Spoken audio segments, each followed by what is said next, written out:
Coucou, cette fois-ci, je vous présente le henné brun de chez Sentifolia. Donc ce henné, vous pouvez le trouver sur Amazon, je vous laisse le lien en bas. Il est moins cher, il est à peu près à 9 €. Il est bio et bien sûr, je vous rappelle que les hennés en général sont des soins pour les cheveux, pour les fortifier, leur donner du volume et de la masse. Alors on aura besoin d'un bol, du film plastique, un ciseau et des gants comme d'habitude. On dépose pour des cheveux mi-longs un tiers du paquet, on rajoute de l'eau bouillante avec une bouilloire et on remue tout ceci afin d'obtenir une pâte bien lisse.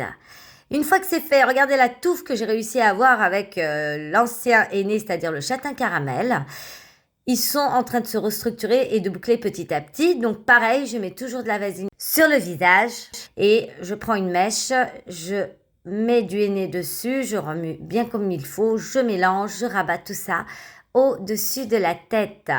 Une fois que c'est fait, il faut que ce soit à peu près tiède. Il faut se dépêcher et mettre le film plastique par-dessus.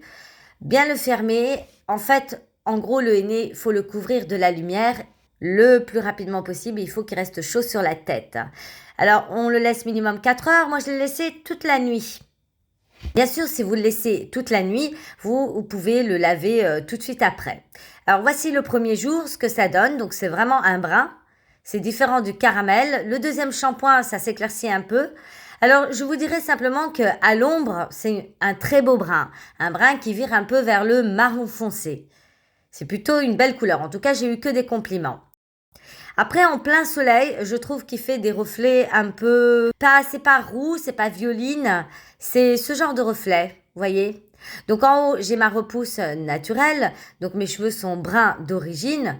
Donc forcément, ça a fait des reflets très discrets en haut. Enfin, quand je dis discret, c'est un vrai brun en haut, puisque c'est sur mes vrais cheveux. Pour le bas où il y avait encore de la décoloration, ici, on voit bien que c'est plus clair. Ça dépend si vous êtes châtain clair. La prochaine fois, ce sera le châtain foncé, voire noir.